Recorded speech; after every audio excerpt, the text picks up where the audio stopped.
So magandang araw sa ating lahat, no, mga kaidol, no. So dito na naman po tayo sa ating tinatampok, mga kaidol, na content, no. So paminsan-minsan lang, mga kaidol, kasi sobrang busy po, no. Busy na may pangalan nito. Busy na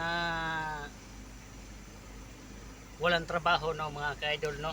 So at least, mga kaidol, masaya pa rin tayo, mga kaidol, at kinagabayan tayo ng Diyos sama, mga kaidol, no. So bago ang lahat, please subscribe and like at share naman po, mga kaidol, sa ating mga kaibigan, no.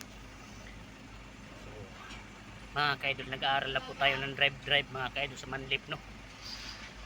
Di siyempre sunog yung mukha natin, mga kaidol, no.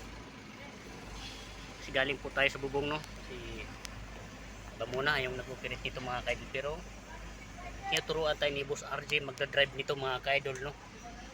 So sawa ng Diyos, mga kaidol, nakautay-utay na tayo, mga kaidol, kahit na may nasasagi tayo ng kunti, no, mga kaidol, no.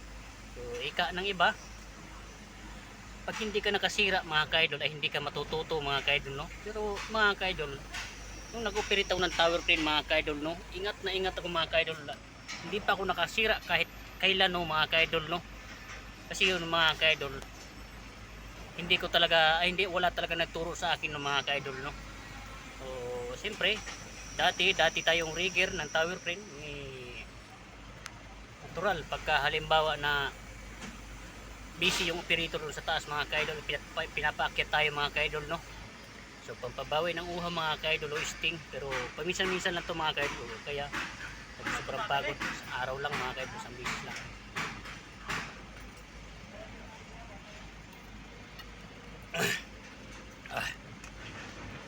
So pag nagda-drive ako, mga kaidol, no, tinuruan talaga ako ni Boss RG, no. Dito lang po sa site, mga kaidol, paikot-ikot lang dito sa site, no, mga kaidol, sa labas, sa loob. Ito yung niririgiran ko na mobile crane, mga kaidol, no. So nawala na rito yung dalawang mobile crane, mga kaidol. Yung isa malaki, yung isa 50 din, no. So dito naman po tayo sa Manlip. Noong una, mga kaidol, ay tinuturuan ako sa Manlip, no, pati pag settings. Ngayon master na tayo mag settings, mga kaidol, no.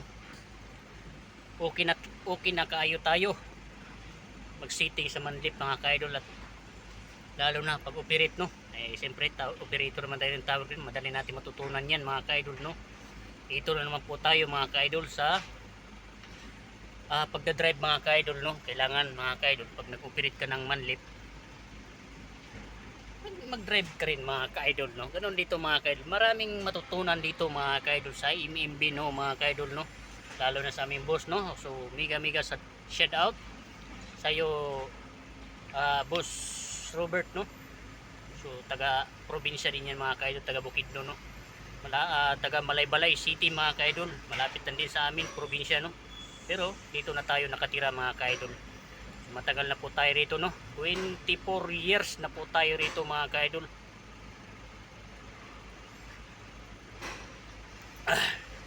Si Boss RJ muna yung nag-operate nito, mga kaidol.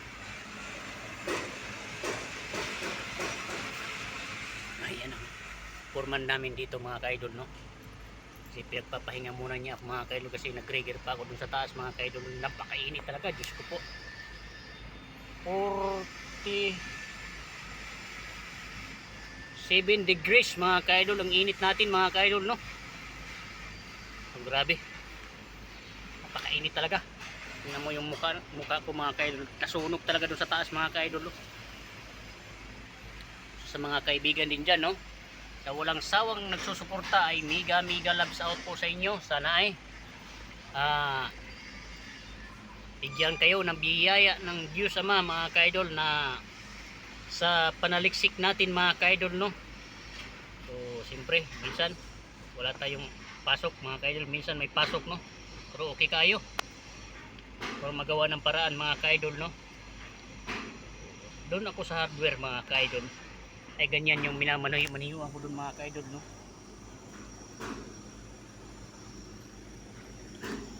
Ikot lang din ako doon sa buliga, mga kaidol. Natuto naman tayo ng konti dito naman sa Manlip. Hindi pa tayo masyadong talaga, mga kaidol, no, kasi nagano pa tayo, mga kaidol, nag-aaral pa po, no. Pero pinupursige ni Boss RJ na matuto tayo mag-drive ng mga ka-idol, no? Ayos lang. Baka po kasi natin sa mga ka-idol. Zero na. Napakainit po talaga. Grabe. Pag magtagal tayo dito doon mga ka-idol, mga 4 na oras baka magiging daing po tayo, no? Napakainit po talaga doon talaga. Sus, Diyos ko po. Walang hangin.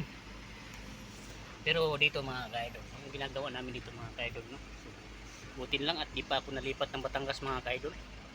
Palipat na sana ako ng Batangas nung nakaraan ng mga ka-idol. Pare Alvin mga ka-idol, oh. Shout out mga idol. Ito sobrang init. Yeah. Napakainit po talaga. Yawa. Diyos ko po. Mabaan yung ano natin yan YouTube. Diba? Ito yung monthly mga ka-idol. Napakalinis po.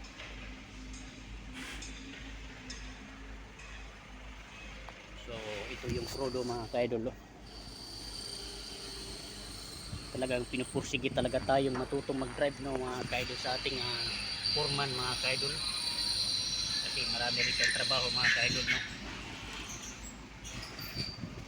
So may additional pa tayo doon mga ka-idol na building po, no, sa may kantin. Sa may kantin po yan. Sa unahan yan sa may mobile crane natin. Nakatayo na yung bakal doon, no. So ating manlip. Tingnan, napakabait na forma natin mga ka-idol. Pinapahinga pa rin ako mga ka-idol, no. Kita niya talaga nasunog na sunog yung mukha ko sa taas mga ka-idol. Napakainit po talaga doon. Kasi doon po naglalagay na yung solar mga ka-idol, no. Doon mga ka-idol ay nagbago. Napakaganda ng manlip natin dito mga ka-idol. Una po yung ating building, no. Puro exterior na lang po yung ating itira namin dito mga ka-idol, no. Para nagiging okay na yung ating building. Sana hindi na ako ilipat, no mga ka-idol. Sana dito na lang muna ako, no. Yung matapos yung mga ka-idol. So may inabangan po tayo. Shout out pare Choy David. So sana, no, pa tayo nagkaroon ng financial, hindi ko pa mabayaran yung kabayo. Sana nagkaroon ako ng financial, no mga ka-idol, na upang kunan ko na ng pansin yung motor, no. So hanggang dito lang po ang ating pinagbablog mga ka-idol. So mega loves out po sa ating lahat, lalo na kay Foreman RG. So shout out sa inyong pamilya, no idol. So maraming salamat. See you next vlog, no mga ka-idol.